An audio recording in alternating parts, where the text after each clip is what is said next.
Yo, what is up? You have found We Like the Blazers. I am Brandon Mullen, and over there through the screen in the internet, it's the one and the only Conor Bergen. Connor, what's up, brother? Brandon, we are back. We are back for another year of Blazers basketball. I'm excited. Last year was like my first year on the beat, really. A little like jarring, a little eyes wide open. Now I'm ready for year two. A seasoned veteran this year, I'm hoping. I'm glad one of us is on the beat, just like Ringo always was. Maybe a little bit behind the beat, but yeah, no, I'm excited for year two. We got some big announcements we're not going to share right now. Suffice to say, we're going to be coming at you more consistently. But on today's show, Connor, so much has happened this summer. We want to recap all of it very briefly, the moves that the Blazers made, but we're going to zero in on two of them specifically, which is the departure of the vets and the drafting and arrival of Yan Hansen. So yeah, Connor, really briefly, what did the Blazers do this summer? Well, in June, they traded Anfernee Simons and a couple of seconds for Jrue Holiday. Oh, I'm sorry, not 2 seconds, just Simons for Holiday. After Holiday, he didn't fail a physical, but he got like a C minus. Yeah, a little shaky. Yeah, I mean, he squeaked by with a passing grade, so it was a straight Simons for Holiday. A couple days later, the draft happened, and the Blazers traded their 11th pick for pick number 16 and a future 2028 first-round pick. Of course, they drafted Yan Hansen. We are going to talk about that today. Then they bought out Deandre Ayton for $25.6 million of his $35.6 million contract, if the Google Doc is not lying to me. That's definitely in the ballpark. They said goodbye to Deandre Ayton. And we're going to talk about that too as part of the departure of the vets segment in this podcast. Then Damian Lillard came home. We actually did record for that. And Connor, look, it's been a weird summer. I had a child. Child's in a hospital for a while. We weren't recording. Things more important than basketball. But Damian Lillard did come home on a 3-year, $42 million deal that has a player option and a no trade clause, if I am not mistaken. Yeah. It has both of those elements.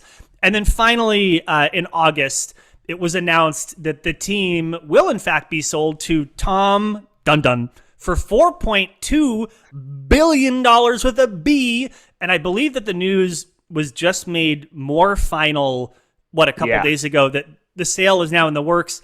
It's expected to close in March of 2026. That's what I've been hearing, or like at least before the end of the regular season. And before tentative agreement, now formalized binding agreement. So they're in. And there's a lot to talk about with that, but we're not going to do it on today's episode. On today's episode, we have two specific things that we want to talk about, Connor. Yeah, first of all, we have to split it up because so much stuff happened. Like, can you remember? It's been a big offseason, honestly. Like, the return of the franchise legend, the departure of two starting veterans, the team getting sold. Like, this is. Can you remember anything Blazers, like this? I think in its totality, no, and especially when you throw this sale of the team, which is a big deal. Which again is why we simply can't talk about it today, and we're not going to. But what are we going to talk about today? Today, two topics. The departure of veterans Anfernee Simons and Deandre Ayton, and then we will get into Yan Hansen, which I love. On our Google Doc prep for this, you put Yan Hansen in parentheses Yan Hansen, and I was like, hey, yeah, I know Yan Hansen. I know who that is. And I love that Yan Hansen has very much leaned into that nickname and other aspects of. I do that too. Shirt so bad, actually.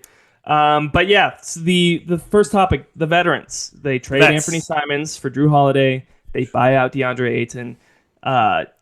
Before we kind of get into each individual deal, the overarching takeaway for me on that was that it kind of restored some faith in the front office. Not that I was like totally lacking faith, but it was kind of like, okay, what's the plan here? Like, do you really think that these guys are a part of a winning nucleus, or and it seemed like there was a big disconnect. We're like, we hope you don't think that they are. No, sorry, there seemed to be a huge disconnect between like really diehard fans of the team who thought it was common sense to move on from those guys from a winning standpoint and just like, as we talked about it a lot last season, role clarity standpoint.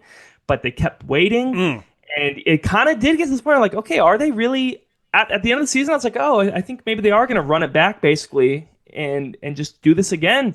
So when they traded Anfernee Simons and bought out Deandre Ayton, it served as like validation for I think a lot of what people were seeing, and that the front office was seeing those same things. I agree, although it's funny because I think, again, in its totality, both of those moves, some people didn't have that takeaway, and I think specifically on the Drew Holiday part, where it's like, we don't really know what you're doing because you're bringing in a veteran. And like, again, we're going to talk about this both in its pieces and in its totality, but I'm mostly with you, where it's like, yeah, I appreciate that the front office seems to have picked a lane. To me, big view, 30,000 foot, the lane seems to be, let us see what we have in our young players, which is, I think, something we talked about in the last episode when we announced we talked about Dame coming home. So yeah, in its totality, I agree with you. Role clarity is great. I think they got more of that. We can talk specifically about why. Do you want to focus on either one of these components first, either the Simons trade or the Ayton buyout? Let's go Ayton, just because that was on my outline first, just for that sake. Okay, in isolation, right? So now, devoid of the context, in isolation, what do you make of this move? Also, I don't know if our listeners can hear Parker, but that is a crying baby. You are not imagining. How do you know that that's not my wife, Cassie, crying in the back? That's true. Anyway, but I reckon that they actually, this little peek behind the curtain, it's possible because we don't have noise suppression on, that they can hear Parker. And Parker joined us last episode, and her lungs are even more powerful than they were before. So hey, I'm always here for it. I don't. The crying babies, I'm here for it. She's all good. Yeah. Exactly. First of all, with the Ayton thing, I'm happy about the move. I think for one point, Donovan Clingan needed space. Then you draft Yan Hansen. Definitely need more space in the center rotation. So and Donovan Clingan showed he was ready last year to step into a starter's role. He fits like the defensive identity more. Yan Hansen, like they said, he's ready in the press conference. He just did this first round pick. We're all excited from summer league. Yeah, let's get him minutes quickly. Put a little more respect on Klingan's name. NBA All-Rookie Second Team, Donovan Clingan. Thank you very much. He deserved it. And in Basketball Reference now, in Basketball Reference now, he's going to have that little thing at the bottom, where it says like awards and accolades. It's going to say All-Rookie Second Team. Anyway, sorry. He's got one. No, and we haven't had pretty that cool. For the first in a second. Scoot didn't do it. Shaden didn't do it. So it is cool to get one of those. And the other thing is, I'm happy. Could they have gotten more for DA? Like, I don't think that's what I wanted to talk about. Yeah, and I think the fact that they bought him out shows that. And my main point. Yeah, go. I'm happy they decided to cut bait now, rather than let's wait till the next transaction cycle to see if we can get something better. And then just confuse the whole first half of this season, which is what a lot of people felt last year. It's like this year they're not going to make that same, what I thought was a mistake. Yeah, totally fair. They're cutting baiting. So let me ask you this, though. Do you think that the Blazers let's assume that every player in the NBA is potentially tradable. At some point they become like a negative value, and you have to start attaching assets in order to get rid of said player, or maybe more specifically said contract of a certain player. Do you think the Blazers should have waited and tried to trade him for something? Or again, I have a strong opinion about this, and so I'm sort of. Are you about to pivot? No, I'm asking your opinion. So they bought him out, right? They bought him out, and see you later, and they're paying him some money. It's dead money. It'll be off the books. They're not, to the best of my knowledge, they're not stretching that. That would be a very, very unwise move. Just eat it now, I think, is eating the $25 million of his $35 that he would have been owed this year. Should they have traded him, or was it fine that they just bought him out? I think, as I said a second ago, I think it was a fine decision given per your previous email. Per my previous email. But also the other thing is the $10 million that he gave back helped a lot. That makes it look way less gaudy of a number. I also, it's to me, I'm that money's not real. I don't see that money. That's monopoly money. Yeah, that's like a Baltic Avenue and a Vermont Avenue there. Yeah, exactly. All right, I have a take on this, Connor. It's not a controversial take. DeAndre Ayton had no market at all in the NBA. He's not a desirable player. Nobody wanted him. Nobody wanted him at that contract. There was no amount of assets the Blazers would have, in any universe, been comfortable attaching to him in order to trade him away. He was negative value. Even if he was expiring, there was no market for him. That's why he was bought out. That's why he took a $10 million haircut. Now, for DeAndre Ayton, who is now with the Lakers of Los Angeles, I guess great move for him. I understand from his perspective. Sure. I think that market, if he thought he wasn't treated kindly in Phoenix, I believe he is perhaps his feelings may be hurt a little more being in that specific market. But I think it all worked out fine for him. I think the Blazers, I think this is the right move. And to your point earlier, not enough room. Klingon showed he was ready. Yan Hansen may or may not be ready. Maybe it doesn't even matter. But it was time for Ayton to do something else, and he did, and I think it's great. So yeah, good I thought the swing for getting him was smart business. It didn't totally pan out. We have people in the wings ready, so move on. The other part is the whole locker room perspective of this. So after DA got traded, there was that Jason Quick piece that was calling him basically a locker room nuisance of tantrums. And then, there's some other reports that it's he was a really likable part of the locker room. I think in most things, it kind of lands in the middle with some nuance on both sides. I think the DeAndre Ayton experience is peculiar. Definitely a outsized personality. From the on the court perspective, I do think, Chauncey Billups complained about his spirit in one game. It seemed some games he was giving more maximum effort. During that win streak. Go ahead. I just really, a quick interjection, that I have seldom heard the word mercurial applied to any player lately than DeAndre Ayton. Heard it a lot. Yeah. So yeah, busting out the thesaurus there, but yeah. And wait, did I say mercurial? I think everyone said it. I think if you Google DeAndre Ayton mercurial, I think it was a word that came up a lot. So yeah, yeah, and I think he deserves credit for how he embraced Donovan Klingon. There was some post-game press conferences during that win streak where he was talking about fighting back with his teammates. You love that.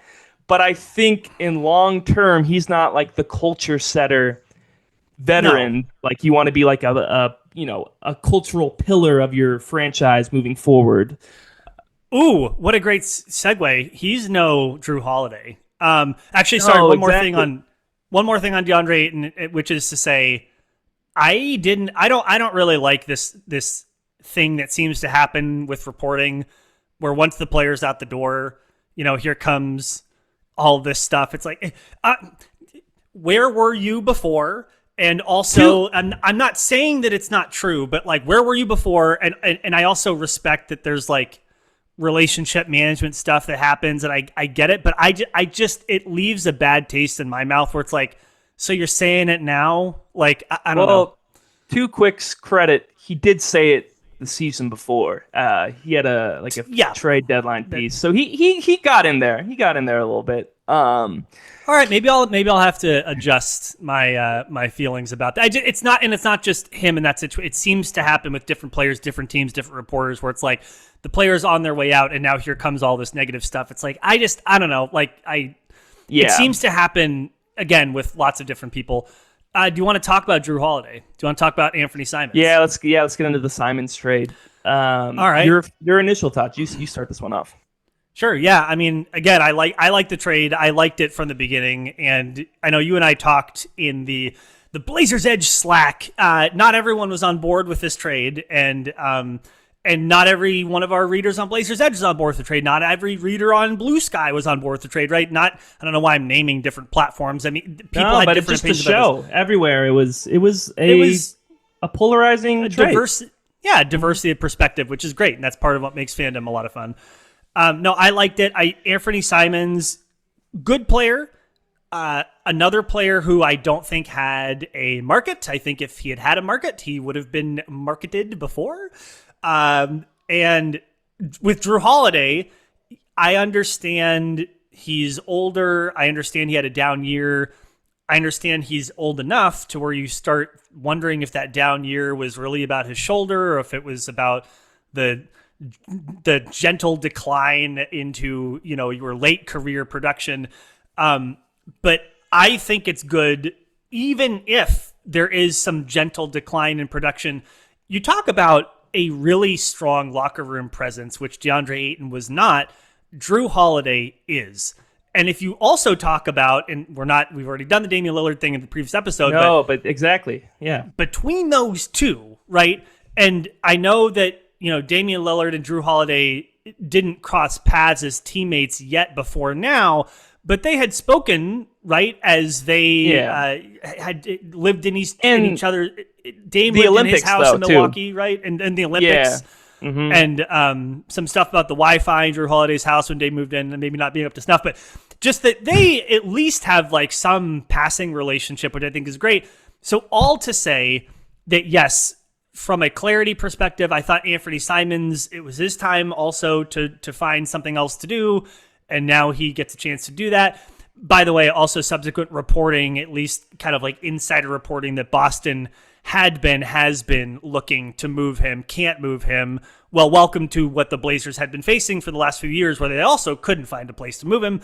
So yeah, I was on board. I was on board with the 2 seconds. Now that there's no 2 seconds, I'm even more on board with it. I think it's a good move.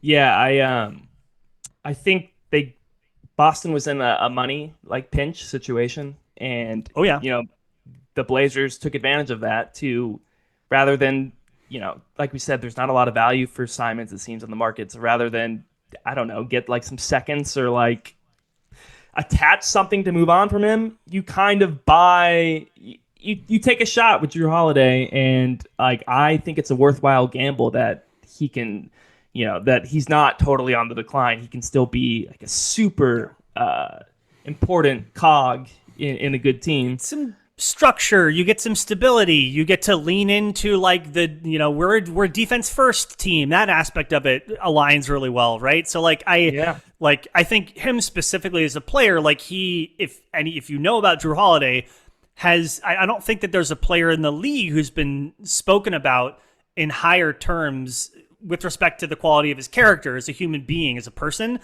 I really like that. Yes, I like watching the on-court product, but I'm sorry, I also like it when we have cool people on the team who you can root for and who are good people, I think. And I do think Portland fans in general also appreciate that. And if you're trying to build a culture, you're trying to see what you have from your young players, you're going to need some stability on the court. I also think it doesn't hurt that he's a good person. So again, I thought it was all good. I'm happy for it. I wrote about this I wrote a big Jrue Holiday piece for Blazers Edge after the trade happened, and because there's a lot of questions about who's going to start. Is Jrue Holiday going to block Scoot just like Simons did? Which there is some concern about that. But regardless of who's starting, the three guards complement each other way better now, and that's, I think, more important. I think Scoot is still going to find himself 30 minutes a game, and Jrue Holiday can play off ball with him when Sharp's on the court. Drew Holiday can take over the point guard spot. So that was like a big. I love that, and he does all that while improving the defense, which is like the whole mentality of this team now.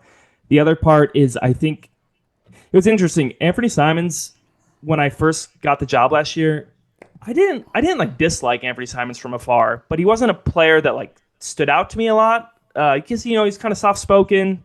I thought he was good, but like I just wasn't like, I didn't have any like strong fan feelings towards Anfernee Simons. And as the season went on, I respected it. I grew to respect him way more as I heard him talk more. Because I think he was like, it was clear, I think, from him talking about how losing was getting difficult, and the article that came out again with Jason Quick in The Athletic, where it was pretty extensive, where he just was like, oh, it's tough that like Damian Lillard has left, CJ, like everybody's gone from when I first got here. Like, I think he was not totally loving it in Portland anymore, and like I don't blame him, because he'd basically been on like the last 2 seasons they had tanked in the second half. So like I didn't see for his happiness and the Blazers side, like it seemed best for them to depart now. So that was the other element. Like I think it worked for both sides to part ways. I think that's right, and I wish that I would have had this up before right this moment, or that you had kept talking so I could have typed surreptitiously in the background. But I'm just, to your point about like the fit, right? Looking at it's I mean, and not that this says all, but like the number of field goal attempts that someone takes, right? Where Anfernee Simons is going to command 16, 17, 18 attempts a game, and Drew Holiday, and last season he was a little bit hurt, but the last couple seasons, and with a championship level team, at least two seasons ago, 10 and 9 attempts a game. So to your point about that, there will be more room for other people to do stuff with Drew Holiday as opposed to Anfernee Simons. Also, the age matters. I think Anfernee Simons being younger, looking for at least another contract at some point, right? And would like to be in a system that would at least like to, he knew what he had in Portland's system. He knew he wasn't the future. He knew that there was pressure to give other people opportunities. And again, I don't really know what his fit's going to be in Boston. I guess with them taking like a gap year, maybe they can just give him the ball and he can go off, and maybe his market goes up. I don't know, but with Drew Holiday being 35, it's a lot easier to ask him, someone who is already used to taking fewer shots. It's easier to say, hey, like, you've been paid. You're at the end of your career, and one more thing too. And maybe you can remember more about this than I can, but I think Drew Holiday said something in his intro presser about how he appreciated how Portland treated him the first time around when they traded Dame to Milwaukee, and they cycled him, Drew Holiday, to a contender. And Drew Holiday was like, I appreciate that they made that effort, and he remembered that. And I think that also augurs well for him being perhaps more comfortable with a slightly different role in Portland. Yeah, no, and I don't think it's easy for any veteran coming off like 2 championship or like 3 seasons with contenders, basically, to be like, oh, like the goal is now just to make the playoffs. But I think, to your point, that relationship, the previous goodwill that the Blazers did, I think helps. And Drew Holiday's character, just as like a professional, I think he's going to put aside whatever issues he has and be a great presence.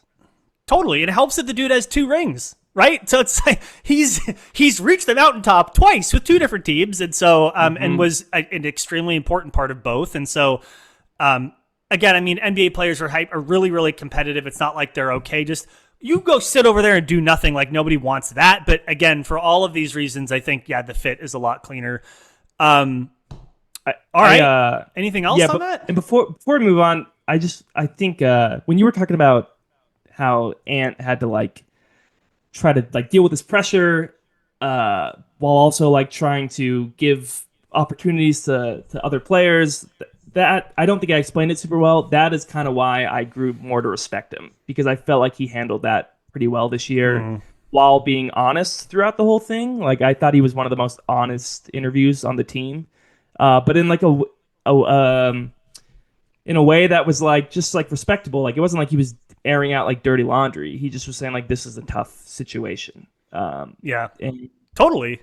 He struggled on the court, I think, because of that. So that is just, I wanted to make clear why I grew to respect him more. The more I listened. Which is, I appreciate that perspective. And it is, I mean, it's hard. I mean, these people are hyper competitive. They're also human beings. And yeah, it's tough. Yeah. Okay. Well, rounding out today's show, Yan Hansen. Do you know the origin? I mean, is the nickname just as simple as it kind of sounds like Yan Hansen? Or I think that is it him and his team who came up with the Yan Hansen nickname, or did it come up somewhere else and they just embraced it? This is really the hard-hitting news that you come to expect. Genuinely, you've just given me a great story idea because I don't know what the origin is. And that is definitely something that I think, that's the type of news I think I can get at this stage in my career. I'll take 5% of the royalties on the income you earn from this story. Yes. What income? No, anyway. But we joke. Yeah, no, Yan Hansen. We kid. I think it is just. Well, I know it's the merch that his team does. I don't know if it's the John. I forget what his country's or the Chinese team he played for. John Ping, I think, something like that. I don't know if it was John Ding. I'm gonna sound like an idiot, so I'm gonna stop attempting to say the name. But I don't know if it was them or his actual like personal, professional marketing team who came up with it. But I love it, and the shirt looks good. It's very creative. I'm a big fan of it. Is the first thing. Second thing, what a like a turnaround from fan mentality from initially being so pissed that the Blazers drafted Yan Hansen, and then within like 2 days flipping it around and being like, oh my God, this is the greatest thing we've ever done. To spoiler alert, I'm very excited about this pick. But what are your thoughts about the Yan Hansen experience? Yeah, it's interesting. I mean, when the pick came in, I didn't know who he was, which I think is fair, right? He was projected as a second-round pick, and had no idea who he was. And then I immediately started watching some film, and then obviously we got to see him play in Summer League. He's a very, very interesting player. I think it's kind of hard. It's hard to understand having Donovan Clingan and Yan Hansen. Like, if you just extrapolate and you say, hey, they're both going to be pretty good to good, or maybe even low-level great. I mean, that's a little... Let's just say they're both going to be good. Remains to be seen. How do you how do you have both of these players on your team at the same time? I don't know, but then again, like, you pick best player available and you kind of keep it moving. I do think that, and I'm not very qualified to talk about this, but I'm just going to note it as a thing. I think him being from China is a massive deal. There are just an enormous number of NBA fans in China. It is a huge market. It is a big deal that this guy is from China, like, especially if he ends up being good to great. Again, I'm not like a international market economist, but just separate from the basketball and just thinking about fandom and marketing and money. And I think this is a bigger deal than people appreciate. Totally. And there have been some folks who've talked, like Ben Golliver on the Greatest of All Talk podcast, by the way, which is now the second podcast that I subscribe to with my hard-earned money. In fact, subscribed to it only after Ben Golliver came on this very show. So Ben, you got me. But him and Andrew talked about how Ben, spent some time with Yan Hansen in his camp, and with his translator who has been with him for years now.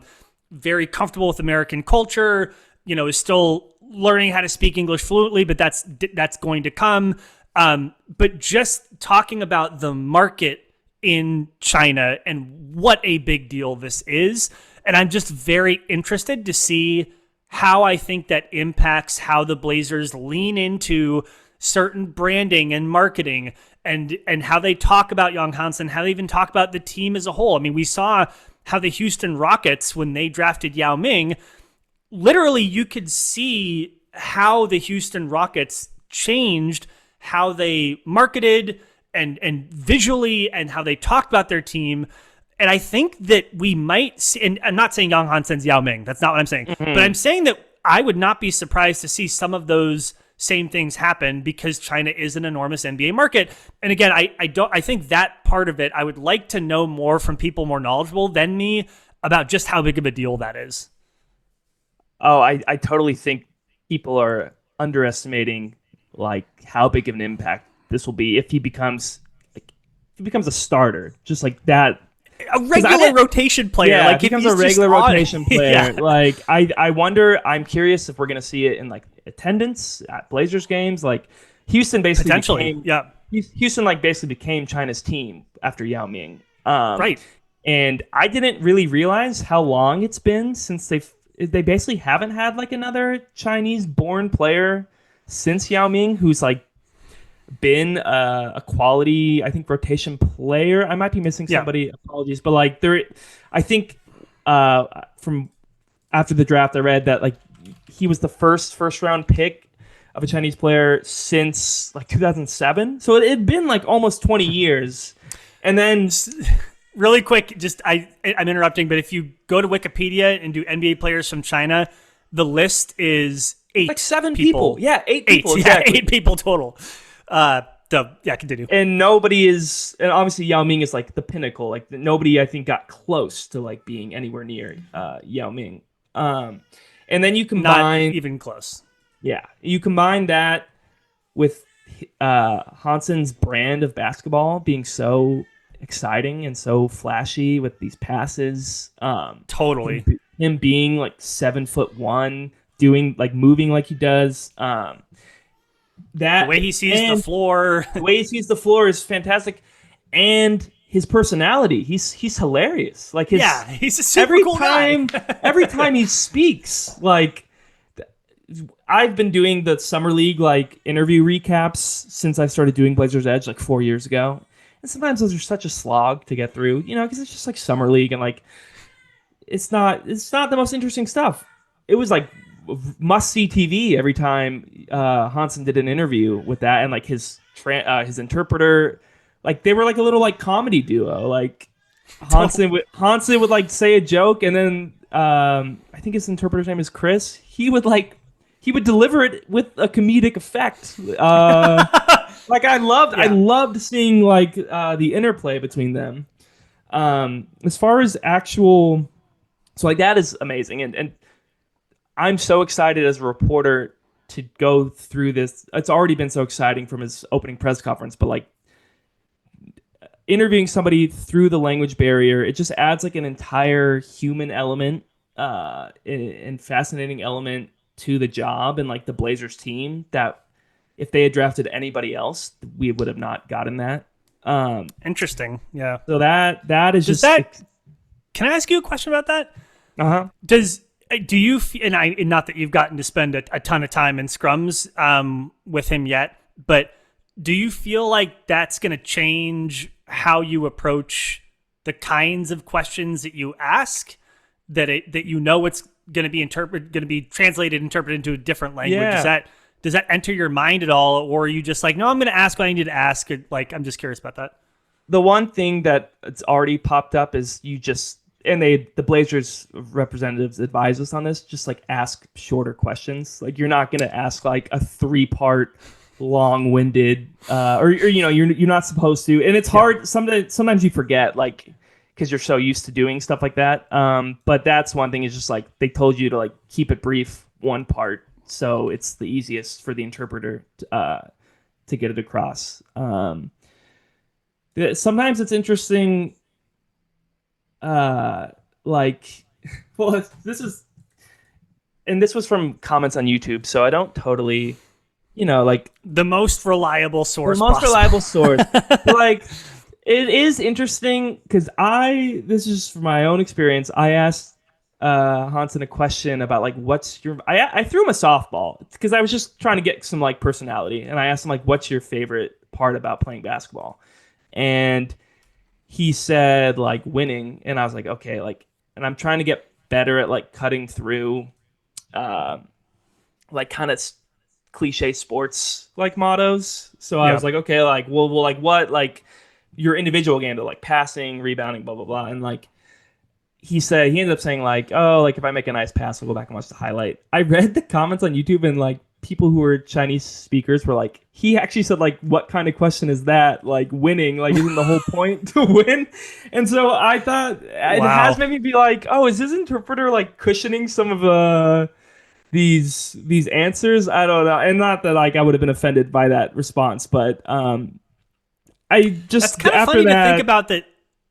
Sorry, it's just funny to think about that someone could actually feel comfortable verbally processing out loud their response to a question, and have it not be the response that's actually right. Like that some of, maybe because of the language barrier, some of the inner dialogue he's comfortable letting fly, which I just think is interesting. And like, I don't know, like he did, like to your point earlier, like just talk about like a cool person, like, and someone who I think, especially there are so few people who actually like Portland, and I'm really hopeful that we go ahead. Yeah, go for it. Yeah.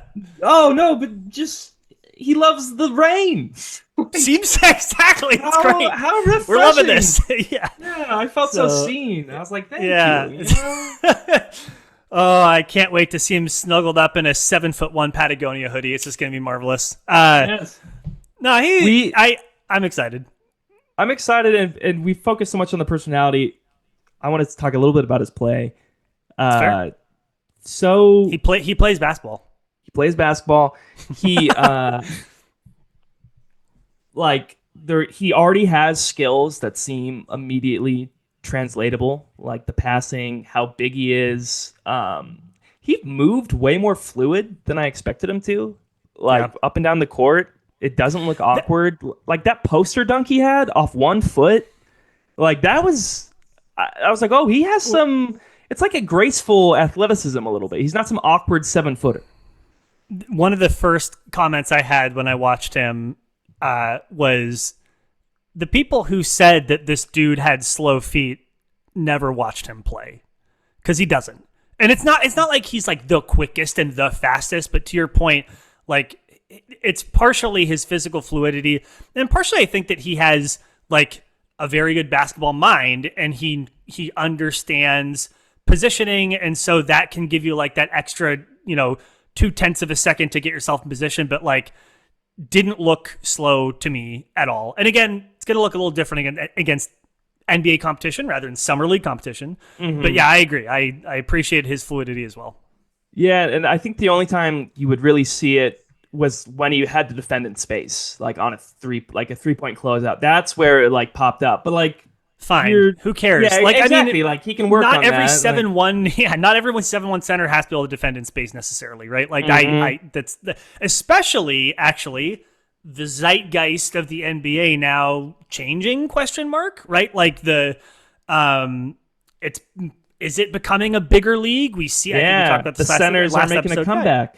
Exactly. So I don't know. Like actually on it's not about Yan Hansen, but on a recent Zach Lowe podcast, Zach and Bill Simmons, like, who do you think is going to be on the next Olympic team? And Bill Simmons said, did you consider Donovan Clingan? Because we might in international play just need like a big, just a big center. Yeah, I thought that was very interesting. Plumlee was on one of those teams, So, it's like this, you just need a big body who can do the dirty work. A big guy. And again, that's international play, not the NBA. But yeah, just that the NBA is maybe changing a little bit. Yeah. So, go ahead. Oh, just the translatable skills seem to be there. The shooting, the free throw stroke, by the way, like let alone the 3-point shot that he had some success with. The free throws were like on all summer league. That was nice to see. Now, like the post moves and like the kind of drives, it's like, okay, that is part of his game that was really great to see in China, that like seemed like it's going to take a little bit of time for him to develop that in the NBA. But the passing alone, he's already ready to be a playmaking hub. And the Blazers representatives when I talked to them, like some of the people were like, I was like, after draft night, I just was like, oh, like first impressions of this guy, and they were like, the passing, like you're gonna like the passing is just so advanced. And then I went in. Well, I went in there looking like, okay, what's this passing? First play, like backdoor dime. Yeah, totally. And it was like he lived up to that hype that I had kind of had, and that's sometimes rare to have something advertised and then not happen. So it was just great to see that he had that in his bag. It's also, even though the competition will be better in the NBA, also the competition will be better in the NBA. He's going to have his recipients of his passes will be more capable than they were in Summer League. I mean, there were games that he probably should have had double-digit numbers of assists, but his Summer League teammates, and whatever. And yes, there's something to be said for his conditioning, but, hello, welcome to any large young center, probably going to have some work to do on their conditioning, as did Donovan Clingan, as does, again, nearly every young NBA center. So it's like I am not concerned about that at all.